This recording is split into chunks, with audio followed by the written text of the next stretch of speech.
আসসালামু আলাইকুম। Facebook content creation ফুল কোর্সের আমরা আজকে চলে এসেছি ক্লাস নাম্বার 11-তে।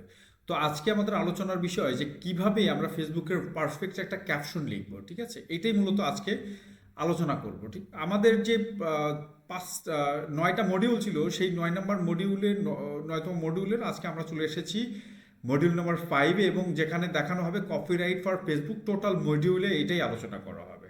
তো সরাসরি আমরা চলে যাব আজকে আমাদের আলোচনার বিষয়। তো আজকে আমরা আলোচনা করব এবং শিখব স্ট্রং হুক কিভাবে ব্যবহার করবেন, সিটিএ কিভাবে কাজ করে, এঙ্গেজমেন্ট বুস্টিং কাজ করার প্রুভেন কিছু ট্রিক্স নিয়েও আমরা আলোচনা করব। তো সরাসরি চলে যাই ইন্ট্রোডাকশন অপশনে। ফেসবুকে ভালো ছবি বা ভিডিও থাকলেও খুব ভুল ক্যাপশন হলে পোস্ট ডেড হয়ে যায়। একটা স্ট্রং ক্যাপশন পোস্টের রিচ, এঙ্গেজমেন্ট এবং কনভারসেশন সব কিছু নির্ধারণ করে দেয়। তো মূল বিষয় হচ্ছে যে আমরা যত ভালো কন্টেন্টই তৈরি করি না কেন, যত ভালো পোস্টই তৈরি করি না কেন, কখনো হুক অর্থাৎ টাইটেল যদি ভালো না হয় বা ক্যাপশন যদি ভালো না হয়, সেই পোস্টের কিন্তু কোনো ভ্যালু থাকে না এবং সেই পোস্টটা ডেড পোস্ট হয়ে যায়। স্ট্রং হুক রাইটিং আসলে কি? স্ট্রং হুক হুক হলো ক্যাপশনের প্রথম 1 থেকে 2 লাইন, যেটা দেখে মানুষ স্ক্রলস থামায়, অর্থাৎ মানুষ চলে না যায়, আটকে যায়, আকর্ষণ বোঝায়। ফেসবুকে মানুষ 2 থেকে 3 সেকেন্ডে সিদ্ধান্ত নেয় পোস্ট করবে নাকি স্কিপ করবে। মানে হুক বলতে এমন কিছু শব্দ প্রথম 2-3 সেকেন্ডে ভিডিও কন্টেন্টে, এবং আপনি যদি টেক্সট কন্টেন্ট লেখেন সেখানে প্রথম লাইনে এমন কিছু শব্দ ইউজ করতে হবে যেখানে মানুষের চোখ আটকে যায় এবং মানুষ স্ক্রল অর্থাৎ উপরে ধাক্কা মারতে না মেরে আপনার পোস্টকে দেখতে বাধ্য হয়। এটাকে হুক বলা হয়ে থাকে। হুক লেখার গোল্ডেন রুলস কিছু আছে, সেটা যদি আমি আলোচনা করি সেক্ষেত্রে বলতে পারি যে শর্ট অ্যান্ড বোল্ড থাকতে হবে। আমি অ্যাকচুয়ালি এই বিষয়টাকে এক্সাম্পল হিসেবে দেখাতে চাই। যদি আমি হচ্ছে চলেন আমি হচ্ছে আমার একটা পোস্টকে দেখাই যে আসলে ক্যাপশনগুলো কেমন হওয়া উচিত।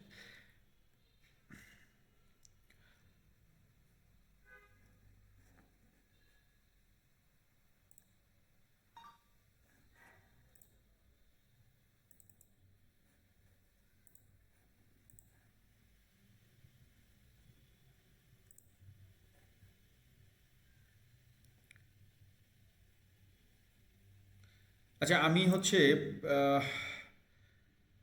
ভিডিওর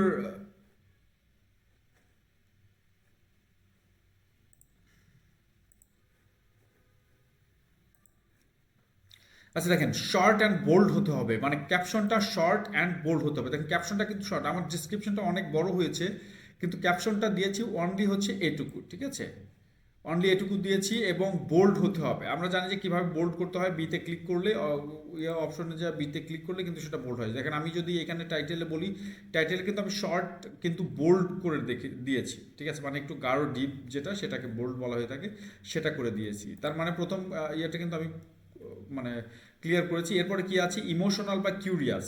ইমোশনাল অর্থাৎ আবেগী এবং আগ্রহ তৈরি করে এমন কিছু লিখে আপনি হচ্ছে ক্যাপশন লিখবেন। এছাড়া অডিয়েন্সের প্রবলেম, ইন্টারেস্ট রিলেট করা, কোয়েশ্চেন বা স্ট্রং স্টেটমেন্ট ব্যবহার করা। তো এইখানে যদি আপনি দেখেন যে Facebook content creation full course, এটা কিন্তু মোটামুটি একটা ট্রেন্ডিং বিষয়, সুতরাং এটাকে বোল্ড করে এমন একটা আকর্ষণীয় বিষয় তৈরি করেছি যাতে মানুষ বাধ্য হয় আমার এই ভিডিওটাতে ক্লিক করতে, ঠিক আছে? তো গেল হুক কিভাবে আমি লিখবো, সেটা গেল। High performance hook type. High performance মানে কিছু বিষয় আছে যেগুলো হাই পারফরমেন্স, সেগুলো কথা এখানে বলা হচ্ছে। যেমন কোয়েশ্চেন হুক, কোয়েশ্চেন টাইপের কিছু হুক আছে যেটা অনেক হাই পারফরমেন্স হয়। যেমন আপনার পোস্টে কেন লাইক কম আসছে জানেন? মানে এই টাইপের প্রশ্ন যখন আমি করবেন অথবা আপনি টেক্সটে লিখবেন, তখন কিন্তু মানুষ বুঝবে না আমার পোস্টে কেন আসলে লাইক কম হচ্ছে, সেটা তো জানা দরকার। তারপরে কিন্তু আপনাকে বাধ্য হবে এই পোস্টে ক্লিক করতে, ঠিক আছে? তারপরে এই ভুলটা আপনি প্রতিদিন করছেন, কি ভুল করছি এটার বিষয়ে কিন্তু আমার অবশ্যই আগ্রহ জাগবেই। এই টাইপের পোস্টগুলো মূলত হুক হয়ে থাকে এবং আগ্রহ নিয়েই মানুষ এটাতে ক্লিক করে। এরপরে প্রবলেম হুকটা আছে, অনেক ক্ষেত্রে প্রবলেম হুকও আছে। যেমন ভালো কন্টেন্ট থাকা সত্ত্বেও রিচ পাচ্ছেন না। মানে বিষয় হচ্ছে যে আপনি যে এই যে একটা কন্টেন্ট করলেন, ঠিক আছে? আপনি যে একটা কন্টেন্ট করলেন, অনেক ভালো একটা ভিডিও তৈরি করলেন, কিন্তু তারপরেও আপনি রিচ পাচ্ছেন না। এটার কারণ কি? এই টাইপের যে ভিডিওগুলো, সেগুলো কিন্তু ভালো রিচ পাচ্ছে, ঠিক আছে? অ্যাডস দিয়েও সেল আসছে না। মানে এই যে প্রবলেমগুলো, সেগুলো কিন্তু অনেক বেশি ইফেক্টিভ এবং এই অনেক বেশি সেন্সিটিভ এগুলো, এবং এইটাতে বেশি ইন্টারেস্ট দেখায় মানুষ। তারপর কিউরিসিটি হুক, কিছু কিউরিসিটি হুকও আছে, যেমন এই জিনিস আপনার সিটিআর 2 গুণ বাড়াতে পারে, মানে কোন বিষয়গুলো মানুষ কিন্তু অবশ্যই আগ্রহ নিয়ে এই বিষয়তে ক্লিক করবে। এরপরে কিছু 90% মানুষ এই নিয়মটাই জানে না, কোন নিয়মটা মানুষ অবশ্যই এই বিষয়ে কিন্তু আগ্রহ দেখাবে বা কিউরিসিটি দেখাবে, সুতরাং এটাকে বলা হয় থাকে কিউরিসিটি হুক। এরপরে কি আছে বোল্ড স্টেটমেন্ট হুক, কি হতে পারে সেটা, ভালো ক্যাপশন ছাড়া কোনো পোস্ট ভাইরাল হয় না। এই যে কথাটা, এই কথাটা কিন্তু মানুষ যখন আপনি শুরুতেই বলবেন অথবা টেক্সটে লিখবেন, তখন কিন্তু মানুষ আসলে চেষ্টা করবে এই বিষয়টাকে জানার, ঠিক আছে। তো এরপরে কিন্তু এটাকে ক্লিক করবে। রিচ কম মানে কন্টেন্ট খারাপ, এটা ভুল ধারণা। মানে আপনার রিচ কম হচ্ছে এই টাইপের যখন ভিডিও আসবে, তখন কিন্তু মানুষ আগ্রহ নিয়েই আসলে ভিডিওটা দেখবে। এরপর কিছু হুক রাইটিং ফর্মুলা কী কী থাকতে পারে, pain curiosity plus short line plus gap, ঠিক আছে। এই যে একটা ফর্মুলা, এই ফর্মুলাটা হচ্ছে বেস্ট ফর্মুলা, হচ্ছে হুক রাইট করা। যেমন আপনি যত কষ্টই কন্টেন্ট বানান কিন্তু রিচ আসে না, সমস্যাটা এখানে। এই যে একটা এক্সাম্পল, এটা কিন্তু খুবই ইফেক্টিভ একটা এক্সাম্পল। এরপরে কি আছে সিটিএ বাটন, যেটা হচ্ছে আমরা মূলত কল টু অ্যাকশন বাটন বলা হয়ে থাকে। সিটিএ মানে হচ্ছে অডিয়েন্সকে স্পষ্টভাবে বলা এখন কি করবে। Without CTA equal to know caption. CTA মানে হচ্ছে অডিয়েন্সকে স্পষ্টভাবে বলা এখন কি করবে। ওকে, সিটিএ কেন জরুরি এটা আমি যদি জানতে চাই, তাহলে যে এঙ্গেজমেন্ট বাড়াবে, অ্যালগোরিদম সিগন্যাল দেয়, অডিয়েন্স এর সাথে ইন্টারাকশন বাড়ে, এটা হচ্ছে সিটিএর কাজ। সুতরাং সিটিএ কিন্তু খুবই ইম্পর্টেন্ট একটা পার্ট। সিটিএ প্রকারভেদ মূলত যদি আমরা বলি, তাহলে engagement CTA, growth CTA, conversion CTA, এই তিনটা ভাগেই মূলত সিটিএকে ভাগ করা হয়ে থাকে। তো এর প্রকারভেদ আশা করি আপনারা বুঝবেন যে এঙ্গেজমেন্ট সিটিএ কি, আপনার মতামত কমেন্টে লিখুন, এগ্রি করলে লাইক দিন অথবা লাভ দিন, বন্ধুকে ট্যাগ করুন। এরপর গ্রোথ সিটিএ আছে, কিছু ফলো করুন, আরও টিপস পেতে সেভ করে রাখুন পরে দেখার জন্য, এটা হচ্ছে গ্রোথ সিটিএ। এবং কনভার্সন সিটিএ কোনটা কোনটা, ইনবক্স করুন, লিঙ্কে ক্লিক করুন এবং ফ্রি গাইড পেতে ডাইরেক্ট মেসেজ অর্থাৎ ডিএম করুন। এরপরে যেটা আছে সিটিএ রাইটিং রুলস কী কী থাকতে পারে। CTA writing call to action কেমন হবে, সিম্পল হবে, ওয়ান অ্যাকশন অনলি হবে, ফ্রেন্ডলি টোন হবে এবং আর্জেন্সি থাকলে ভালো, আর্জেন্সি থাকলে ভালো। ব্যাড সিটিএ কোনগুলো, ব্যাড সিটি হচ্ছে like, comment, share, follow, inbox, এগুলো হচ্ছে মূলত ব্যাড সিটি। এবং গুড সিটিএ কোনটা, এই টিপস কাজে লাগলে সেভ দিন। এটা কিন্তু গ্রোথ সিটি আমরা এর আগেই দেখেছি, সুতরাং ব্যাড সিটি আর গুড সিটিএ কোনটা সেটা আপনারা জানতে পারলেন। এবং এঙ্গেজমেন্ট বুস্টিং ট্রিক্স কী কী থাকতে পারে। এঙ্গেজমেন্ট বুস্টিং ট্রিক্স, এটা হচ্ছে ওপেন, প্রথমেই যেটা আছে সেটা হচ্ছে ওপেন লুপ ক্যাপশন। ক্যাপশন কেমন হচ্ছে, ওপেন লুপ হওয়া উচিত। যেমন ক্যাপশন শেষে শেষ করবেন অসম্পূর্ণ চিন্তা দিয়ে। অনেক ক্ষেত্রে আমরা কিন্তু ছোটোবেলাতে যখন উপন্যাস পড়তাম, তাকে তো দেখতাম যে শেষ হয়ে যাচ্ছে, শেষ হচ্ছে, মানে অসম্পূর্ণ একটা শেষ দিয়ে মূলত একটা উপন্যাস শেষ হয়ে যাচ্ছে। এই টাইপের বই কিন্তু আমরা প্রচুর পড়েছি। যেমন এই 3 নম্বর ভুলটা করলে আপনার রিস্ক কখনোই বাড়বে না। আপনি আনসার দিচ্ছেন না, কিন্তু এই যে কথাটা বললেন, এটার ক্ষেত্রে কিন্তু মানুষের একটা ধরনের ওপেন লুপ ক্যাপশন হয়ে গেল, ঠিক আছে। ওপেন লুপ ক্যাপশন কিন্তু হয়ে গেল। ট্রিক 2 হতে পারে কি, ওয়ান কোয়েশ্চেন অনলি, একটা পোস্টে একটাই প্রশ্ন রাখুন। আপনি একটা কন্টেন্ট দিচ্ছেন অথবা একটা পোস্ট করতেছেন, সেখানে অনলি একটাই কোয়েশ্চেন রাখুন, যে কোয়েশ্চেনের ভ্যালু কিন্তু বেড়ে যাবে, ঠিক আছে। এরপর যেটা আছে কমেন্ট বেইট। কমেন্ট বেইটটা আসলে কি, কমেন্ট বেইট হচ্ছে আপনি কোনটা ফলো করেন, এ না বি। আপনি এটাকে ওয়ান কাইন্ড অফ পুলও বলা হয়ে থাকে। যেমন ইয়েস হলে ওয়াই, নো হলে নো এন লিখুন, ঠিক আছে। ওভার ইউজ করবেন না, ওভার ইউজ করবেন মানে প্রচুর পরিমাণে কোয়েশ্চেন আপনি ছুড়বেন না, যেটাকে ওভার ইউজ বলা হচ্ছে, ঠিক আছে। এই টাইপের কমেন্ট বেইট আপনি রাখবেন। 4 যেটাকে বলা হয়ে থাকে ট্রিক, সেটা হচ্ছে রিলেটেবল ল্যাঙ্গুয়েজ, ঠিক আছে। অডিয়েন্স যেভাবে কথা বলে সেভাবেই লিখুন। বাংলা প্লাস ইংলিশ মিক্সড করলে এঙ্গেজমেন্ট বেশি হয়।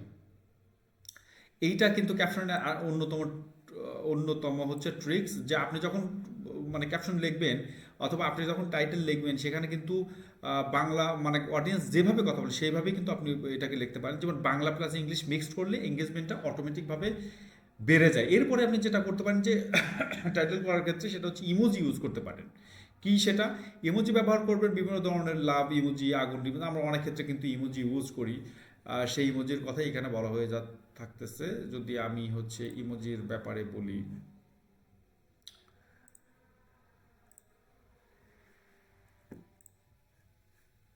আচ্ছা আমি ইমোজির ব্যাপারে যদি একটু বলি, চলেন আমরা একটু ব্যাপার এইখানে দেখি।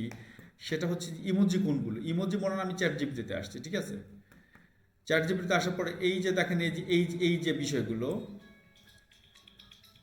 এই যে বিষয়গুলো, এইগুলো কিন্তু ইমোজি, এই টাইপের অনেক কিছুই কিন্তু আপনি বিভিন্ন সময় ব্যবহার করতে পারেন। এই যে একটা চিহ্ন, এই যে একটা চিহ্ন, এগুলোই কিন্তু ইমোজি। এই যে বিষয়গুলো, এগুলো আপনি ইউজ করলে আপনার কন্টেন্টের রিচ কিন্তু আপনার টাইটেলটা অনেক বেশি অ্যাট্রাকটিভ হবে। ঠিক আছে, এরপরে কি আছে? এরপর হচ্ছে পারফেক্ট ক্যাপশন স্ট্রাকচারটা আসলে কেমন হওয়া উচিত সেটা দেখি। কারণ হুক হতে পারে, প্রবলেম, মানে টোটাল পারফেক্ট ক্যাপশন স্ট্রাকচারটা হুক, প্রবলেম, সলিউশন এবং সিটিএ, এই যে একটা ফর্মুলা, এই ফর্মুলাটা হচ্ছে বেস্ট একটা ফর্মুলা ক্যাপশনের জন্য। এক্সাম্পল ক্যাপশন কেমন হতে পারে? আপনার পোস্টের রিচ কম,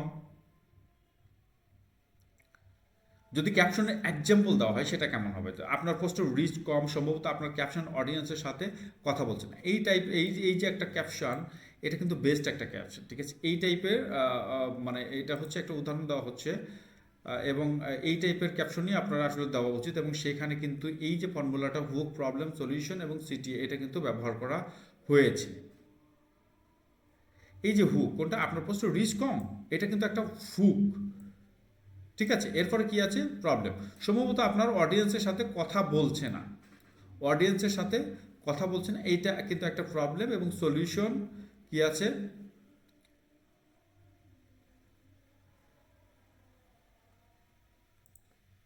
টোটাল বিষয়টা কিন্তু সিটিএ বাটন থেকে শুরু করে সব কিছু আপনাকে এখানে ইনক্লুড করতে হবে। ঠিক আছে, আপনাকে সলিউশন দিতে হবে, সিটিএ অ্যাড করতে হবে।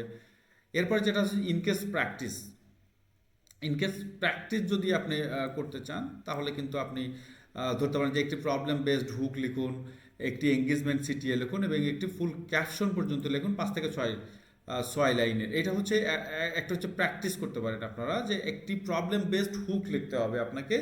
ঠিক আছে, এই এক্সাম্পলকে ধরে আপনাকে একটা হুক লিখতে হবে এবং এঙ্গেজমেন্ট সিটিও লিখতে হবে। ঠিক আছে, সিটি আমরা দেখেছি কিন্তু কি যে আহ, আপনি যদি কি, এই টিপস কাজে লাগলে সেভ দিন, এই যে একটা মানে সিটি, এটা একটা সিটিএ, কল টু অ্যাকশন। আমরা জানি যে city equal to call to action, এইটা একটা সিটিএ। সুতরাং আমরা কিভাবে একটা পারফেক্ট টাইটেল লিখবো, সেটা হচ্ছে যে একটি প্রবলেম বেসড হুক লিখবো, একটি এঙ্গেজমেন্ট সিটিএ লিখবো এবং একটি ফুল ক্যাপশন লিখবো। এইভাবেই কিন্তু আমরা একটা টাইটেল লিখবো। টোটাল সামারি যদি আমরা এই 11 নম্বর ক্লাসে করি, তাহলে কিন্তু আমরা আজকে কী কী জানলাম বা কী কী শিখলাম? হুক মানুষকে থামায়, ক্যাপশন মানুষকে এঙ্গেজ করায় এবং সিটিএ মানুষকে অ্যাকশন নিতে বাধ্য করে। সুতরাং এঙ্গেজ ইকুয়াল টু গ্রোথ।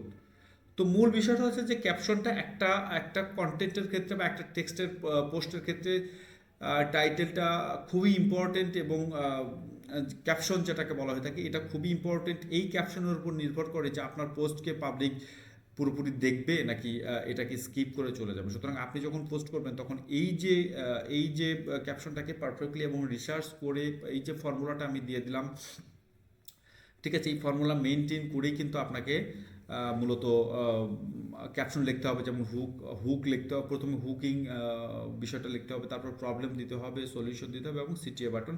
এটাকে মূলত হচ্ছে পারফেক্ট ক্যাপশন স্ট্রাকচার বলা হয়ে থাকে বা ফর্মুলা বলা হয়ে থাকে। আশা করি যে এই যে বিষয়টা, এই ক্লাসটা করার পরে ক্যাপশন লেখার ক্ষেত্রে আপনার কোনো প্রবলেম হবে না, এবং আপনি অবশ্যই আকর্ষণীয় যে ক্যাপশন সেটা কিন্তু আপনি লিখতে পারবেন, এবং আপনি যে পোস্ট করবেন পরবর্তীতে সেই পোস্টটা অনেক বেশি অ্যাট্রাকটিভ হবে এবং পাবলিকের কাছে অনেক বেশি গ্রহণযোগ্যতা পাবে।